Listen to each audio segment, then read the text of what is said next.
Om Swastiastu. Assalamualaikum warahmatullahi wabarakatuh. Salam sejahtera untuk kita semua. Salam Namo Buddhaya, salam kebajikan, dan salam sehat untuk kita semua. Saya Pradak Kusuma. Kali ini kita sudah memasuki pada agenda kedua.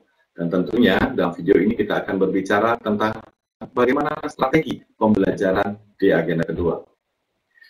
Memulai pembelajaran agenda kedua, kita harus kembali mengingatkan peserta tentang hubungan antar agenda, di mana pada level pelatihan kepemimpinan administrator ini, mereka akan melewati 4 agenda pokok, yaitu yang pertama adalah agenda kepemimpinan Pancasila dan nasionalisme, yang kedua adalah agenda kepemimpinan kinerja, yang ketiga agenda manajemen kinerja, dan yang keempat adalah agenda aktualisasi manajemen kinerja.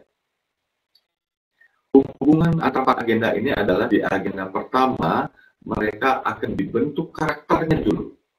Ya, karakter pada jabatan administrator. Bagaimana seorang pemimpin administrator itu harus memiliki jiwa Pancasila dan rasa nasionalisme yang tinggi. Kemudian memasuki agenda kedua, yaitu agenda kepemimpinan kinerja, mereka akan mengisi dirinya.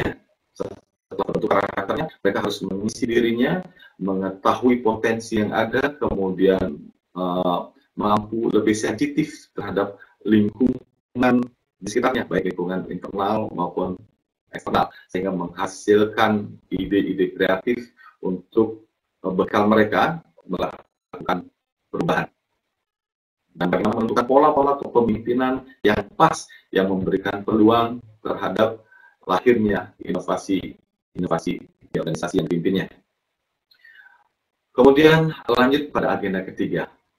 Setelah mereka memiliki karakter yang berjiwa Pancasila dan nasionalisme yang tinggi, kemudian mereka memiliki kemampuan untuk sensitif terhadap kondisi lingkungan yang ada. Selanjutnya di agenda ketiga mereka akan diingatkan bahwa seorang leader, seorang pemimpin bukan hanya sebagai seorang leader, tetapi juga harus mampu sebagai seorang manajer. Nah, di agenda ketiga kita akan belajar tentang bagaimana manajemen perubahan di sektor publik. Nah, kemudian selanjutnya di agenda terakhir atau agenda 4, mereka akan mengaktualisasikan semua keterampilan yang mereka dapatkan di agenda sebelumnya. Sekarang kita akan mengkhusus di agenda kedua, yaitu agenda kepemimpinan kinerja. Di agenda kedua ini, peserta akan mendapatkan 4 mata pelatihan pokok, yaitu yang pertama itu adalah tentang manajemen perubahan sektor publik, yang kedua adalah tentang kepemimpinan transformasional, yang ketiga tentang dari kerja, dan keempat tentang strategi komunikasi di sektor publik. Nah, mengawali agenda kedua ini, kita mengajak peserta untuk mengenali apa hubungan antar materi. Ya. Yang pertama, yaitu materi manajemen perubahan sektor publik, ini mengajak peserta untuk lebih sensitif, ya, untuk membuka wawasan mereka bahwa perubahan itu penting bagi organisasinya, bahwa adaptasi di setiap kondisi penting harus dilakukan agar organisasinya mampu bertahan dalam kondisi apapun. Bagaimana strategi yang bisa kita lakukan di sini? Strategi yang bisa kita lakukan adalah dengan pemutaran video. Video yang bisa didapatkan oleh peserta sendiri atau dari kita sendiri yang kita dapatkan dari browsing internet, yang memperlihatkan sebuah organisasi atau sebuah instansi atau sebuah perusahaan yang mampu bertahan karena melakukan perubahan di setiap kondisi lingkungannya. Nah, dari sinilah kita mengajak peserta untuk mencari pokok-pokok pikiran mengapa organisasi itu harus berubah, bagaimana cara mereka berpikir sehingga mereka menganggap bahwa perubahan itu penting. Kemudian setelah di mata pelatihan yang pertama ini, kita ajak mereka ke mata pelatihan yang kedua, yaitu kepemimpinan transformasional. Di mata pelatihan ini, strategi yang bisa kita lakukan adalah dalam bentuk role play. Kenapa? Karena mereka harus menemukan pola-pola kepemimpinan yang pas, yang memberikan peluang terhadap tumbuh kembangnya sebuah inovasi di organisasinya.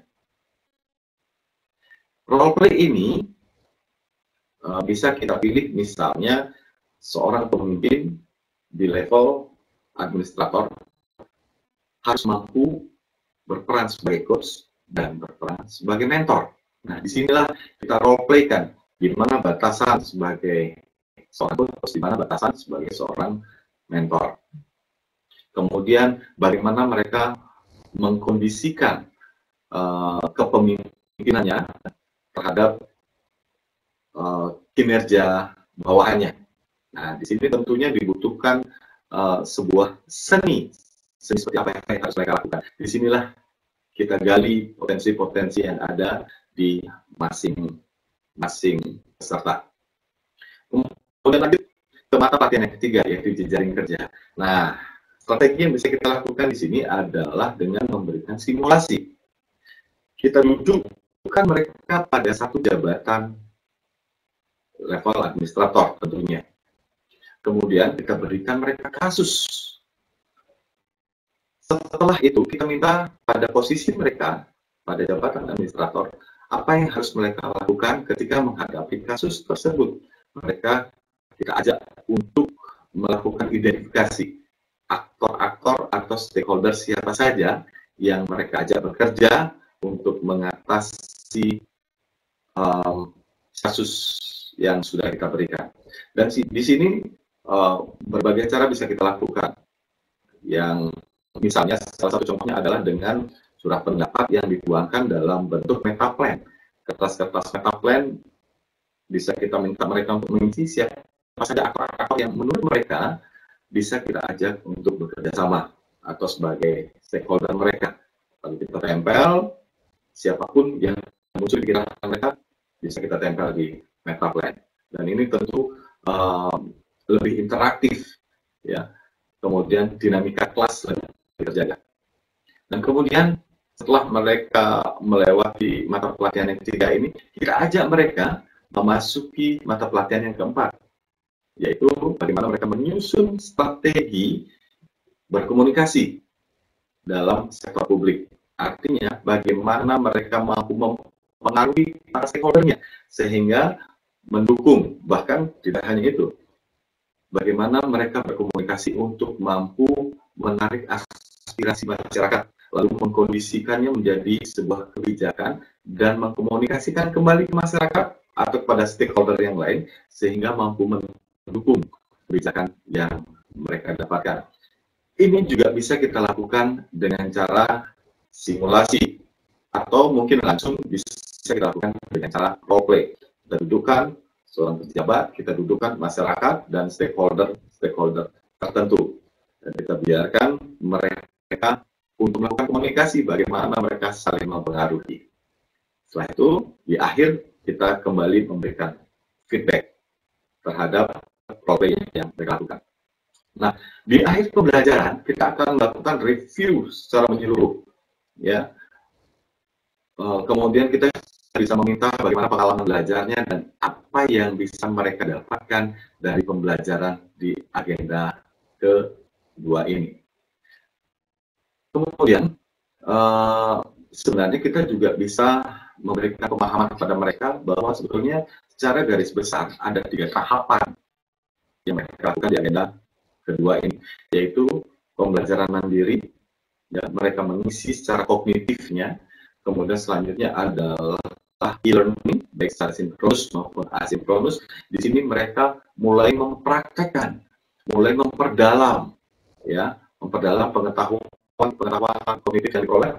Kita perdalam di sini dengan strategi tadi, role play, kemudian surat pendapat, kemudian simulasi, ya. Intinya kita menggali potensi mereka, pemahaman mereka, kita perdalam di sini.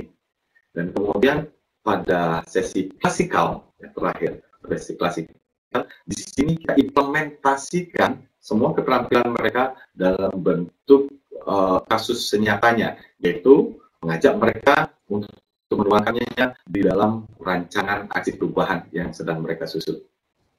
Kurang lebih seperti itu strategi yang bisa kita lakukan di agenda kedua. Dan saya pakar semua, mohon maaf apabila ada hal yang kurang berkenan. Om Santi Santi Santi. Om. Wassalamualaikum warahmatullahi wabarakatuh. Salam sejahtera untuk kita semua. Salam Namo Buddhaya dan salam sehat.